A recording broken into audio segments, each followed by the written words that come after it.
I should have known bringing Dr. Martinez to Thanksgiving dinner would change everything. But after 6 months of my family dismissing my leukemia diagnosis as attention-seeking behavior, I was desperate for someone to witness what I'd been enduring alone. Just tell them you're bringing a friend, Dr. Elena Martinez had suggested during my last appointment. As Chief of Hematology-Oncology at St. Catherine's Medical Center, she'd seen everything, but even she was shocked when I described my family's reaction to my diagnosis. "They think I'm faking acute lymphoblastic leukemia?" she'd asked, reviewing my charts that showed blast cells comprising 89% of my blood count at diagnosis. "They think I scheduled my bone marrow biopsy to coincide with my brother's promotion announcement. According to them, I'm jealous of his success at the accounting firm." What they didn't know was that while Danny was celebrating his senior associate position at a mid-tier firm, I'd been quietly building a biotechnology startup that had just secured $12 million in series of funding. My research into personalized cancer treatment had caught the attention of major pharmaceutical companies, but I'd kept it private. The family had already decided I was the troubled sibling who worked odd hours in a dingy lab. That lab was actually a state-of-the-art research facility where I served as chief scientific officer. The odd hours were because I was managing clinical trials across 3 time zones while undergoing treatment. But to my family I was just Maya, the antisocial sister who'd rather play with test tubes than get a real job, like marketing or accounting. I'd been financially supporting Mom's house payments and Dad's diabetes medications for 3 years through consulting contracts with biotech firms. They assumed the money came from some entry-level lab technician job. When I was diagnosed 4 months ago and had to reduce my financial support to cover medical expenses, they decided I was being manipulative. "Honestly, Maya, the timing is suspicious," Mom had said when I missed Danny's promotion dinner for a chemotherapy session. "Right when we need you to contribute more to the family, suddenly you're sick." Dr. Martinez had insisted on meeting my family after I mentioned their continued accusations during therapy. "As your physician, I need to understand your support system," she'd said. "What you're describing sounds like medical neglect." Now, sitting in my childhood dining room watching Mom arrange the good china, I wondered if bringing a witness would actually help or just escalate the situation. Dr. Martinez sat beside me, introduced as my friend Elena who works in healthcare. The family had no idea they were about to meet one of the country's leading cancer specialists. "Maya looks so pale," Aunt Susan whispered to Mom as we gathered around the table. "Is she still pretending to be sick?" "She claims she has leukemia," Mom replied, not bothering to lower her voice. "Started right after Danny got his promotion. Classic Maya attention-seeking." I caught Dr. Martinez's expression, professional composure masking what I recognized as controlled anger. She'd reviewed my medical files that morning. She knew my white blood cell count at diagnosis was 847,000 per microliter. Normal range is 4,000 to 11,000. Dinner conversation quickly devolved into familiar territory. Danny dominated the discussion with stories about his new corner office and company car, while the family praised his real-world success. Every few minutes, someone would make a pointed comment about my absence from recent family events. "Maya missed my birthday dinner last month," Grandma said, cutting her turkey with theatrical disappointment. "Said she was too sick to come." "That was my bone marrow biopsy day," I said quietly. "Oh, here we go with the medical drama," Uncle Rob laughed. "What's next, brain surgery?" Dr. Martinez set down her fork. "Actually, bone marrow biopsies are quite serious procedures. They're used to diagnose blood cancers like leukemia." "You work in healthcare, right, Elena?" Danny asked. "You must see people faking illnesses all the time. What do you think about Maya's situation?" I watched Dr. Martinez carefully. We'd discussed this possibility. She'd promised to remain professional but honest. "I think Maya's situation is very real and very serious," she said evenly. Dad scoffed. "Come on, look at her. She looks fine. If she really had cancer, she'd be bald and vomiting, right? She's just trying to get out of contributing to the family." "Contributing?" I asked. "I've been paying Mom's mortgage for 3 years. That little bit you send?" Mom waved dismissively. "That's not real contribution. That's what, a few $100s from your lab job." Dr. Martinez glanced at me. I nodded slightly. "Maya, would you mind sharing what you've been contributing financially?" I think your family should understand the scope of your support. I pulled out my phone and showed the family my banking app. 3 years of automatic payments. $3,200 monthly mortgage payments. $800 monthly for dad's insulin and supplies. $500 monthly to grandma's assisted living expenses. That's impossible, Danny stammered. You work in a lab. Those jobs don't pay that much. My consulting work pays well, I said simply. Aunt Susan leaned forward. What kind of consulting? Biotechnology. I develop treatment protocols for pharmaceutical companies. The table went quiet. Uncle Rob recovered first. Well, if you're making that much money, you can certainly afford to pretend to be sick for attention. Rob, Dr. Martinez said, her voice taking on a different quality. I need you to understand something. Maya isn't pretending.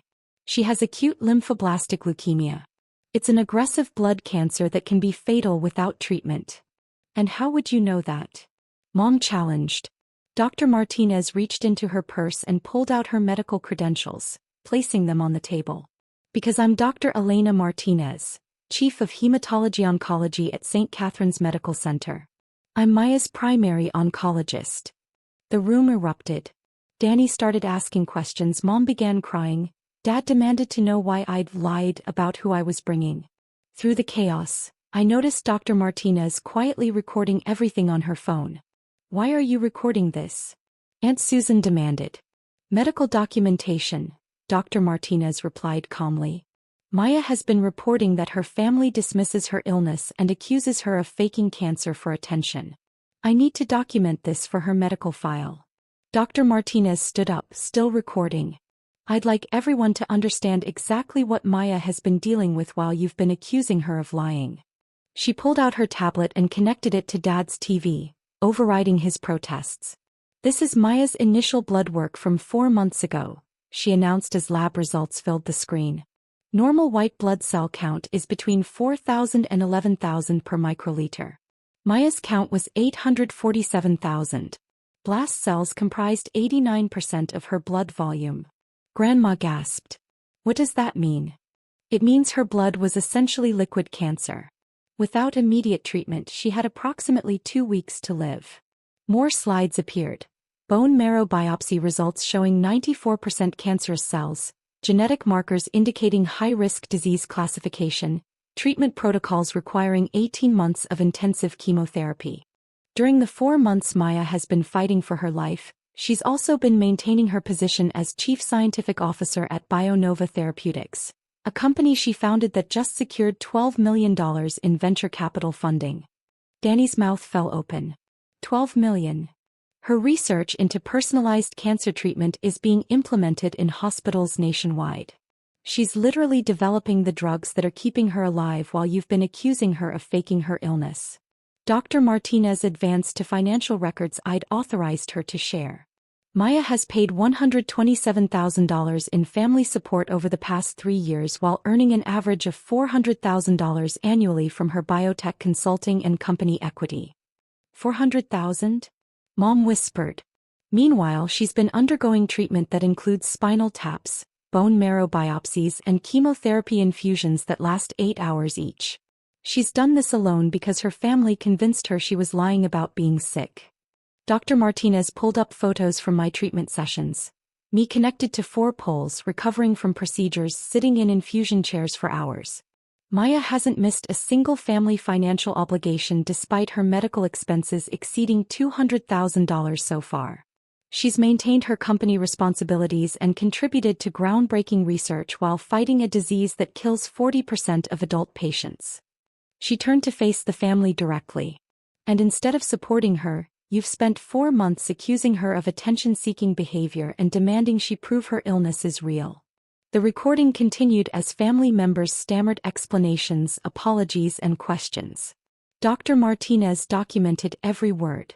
Maya, do you have anything you'd like to say to your family? She asked. I looked around the table at their shocked faces.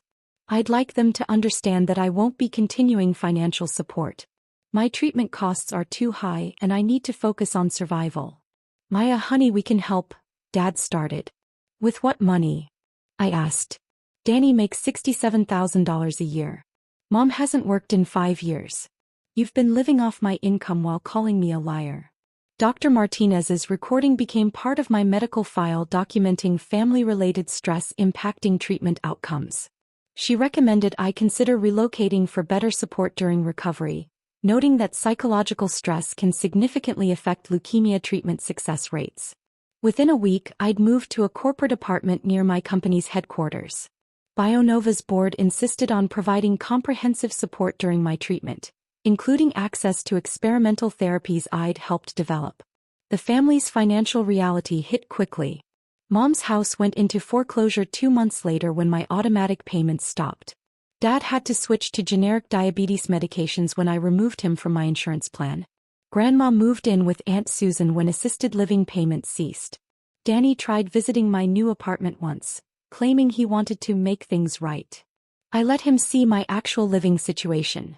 A penthouse in the biotech district, modern art floor-to-ceiling windows overlooking the research campus I partially owned. I didn't know, he kept repeating. We thought you were just a lab tech. You thought what you wanted to think because it was convenient. They still call occasionally, usually when bills are due. Mom leaves voicemails apologizing and asking for just a small loan to get back on our feet. Dad texts medical questions about his diabetes, assuming I'll still provide free healthcare advice. I forward their messages to Dr. Martinez, who includes them in my ongoing psychological support documentation. She says family medical neglect is more common than people realize, especially when patients don't look sick enough. My latest scans show complete molecular remission. The experimental treatments I developed are working, and BioNova is expanding clinical trials to other cancer centers. The NIH wants to fund additional research based on my protocols. I survived cancer and discovered I could survive without my family too. The second survival turned out to be easier than the first. At least cancer treatment has clear protocols and predictable timelines. Family toxicity, on the other hand, requires complete surgical removal. No amount of chemotherapy can fix people who choose cruelty over compassion when someone they claim to love needs help most. My company is developing personalized medicine based on individual genetic profiles. I learned that some relationships need the same approach, customized solutions that sometimes require cutting out the diseased parts to save the healthy whole.